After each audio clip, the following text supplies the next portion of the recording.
జై శ్రీమన్నారాయణ. ఈరోజు భీష్మ ఏకాదశి. దీనిని విష్ణు సహస్రనామ జయంతి అని కూడా పిలుస్తారు. భగవంతుణ్ణి వేదాల స్తోత్రం చేశాయి, బ్రహ్మాది దేవతలు స్తోత్రం చేశారు, ఋషులందరూ కూడా స్తోత్రం చేశారు. అటువంటి స్తోత్రాలన్నీ కూడా మహిమ కలిగినటువంటివి. కానీ వాటికంటే ఎక్కువ మహిమ కలిగినటువంటి స్తోత్రం శ్రీ విష్ణు సహస్రనామ స్తోత్రం. అటువంటి స్తోత్రం ఆవిర్భవించినటువంటి రోజు నిజానికి రథసప్తమి రోజు సాయంకాలపు సమయంలోనే భీష్మ పితామహుల వారు ధర్మరాజుకు ఉపదేశం చేస్తారు. కానీ మనకి లోకానికి అందినటువంటి రోజు ఈరోజు కనుక దీనికి ఈరోజు విష్ణు సహస్రనామ జయంతి అని మన పూర్వాచార్యులు ఆచరించారు. ఇందులో ఇదేదో ధర్మరాజుకు ఉపదేశం చేసినటువంటిది ఆయనకి కలిగినటువంటి సందేహాన్ని తీర్చడానికని ఉపదేశం చేసినట్టు అనుకుంటే పొరపాటు. ఇందులో భీష్మ పితామహులు చెప్తారు, యాని నామాని గోణాని విఖ్యాతాని మహాత్మనః ఋషిభిః పరిగీతాని తాని వక్ష్యామి భూతయే.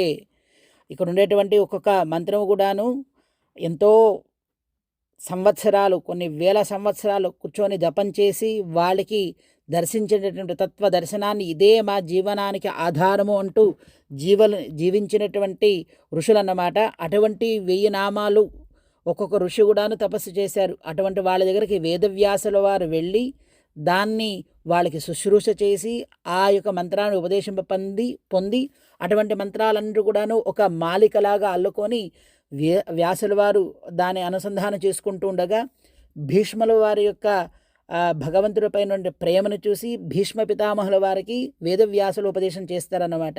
ఆ ఉపదేశం చేసేటువంటి ఈ స్తోత్రము వక్ష్యామి భూతయే, కేవలం నీకు ఒకరికే కాదయ్యా, ఈ రుచి కలిగినటువంటి ఈ సంసార బంధం నుండి బయటపడాలి అని కోరిన వాళ్ళందరికీ కూడాను, అది కులము మతము లింగభేదం లేదు, వయోభేదం లేదు, అందరూ కూడాను దీన్ని అనుసంధానం చేయొచ్చు అనమాట. అందరి కోసమని ఇది మనకు ఉపదేశింపబడినటువంటిది స్తోత్రం.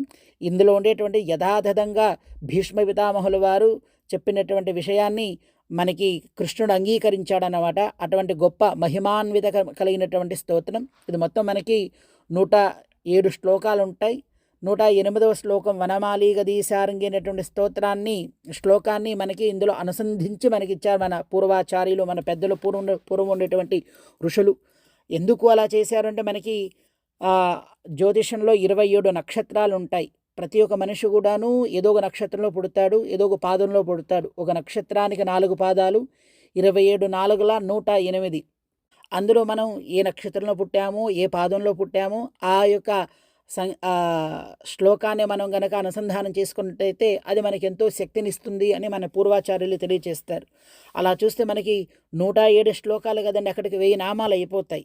అందుకని మన పూర్వ ఋషులు ఆ చివరుండేటువంటి ఒక పాదం వాళ్ళకి కూడాను ఒక క్షేమాన్ని చేకూర్చాలి అని అందులో ఉండేటువంటి గొప్ప కలిగినటువంటి మహిమ కలిగినటువంటి కొన్ని మంత్రాలను తీసుకొని, నామాలని తీసుకొని వనమాలి గదీశారంగి అనేటువంటి ఆ శ్లోకాన్ని అనుసంధించి మనకి ఇచ్చారన్నమాట.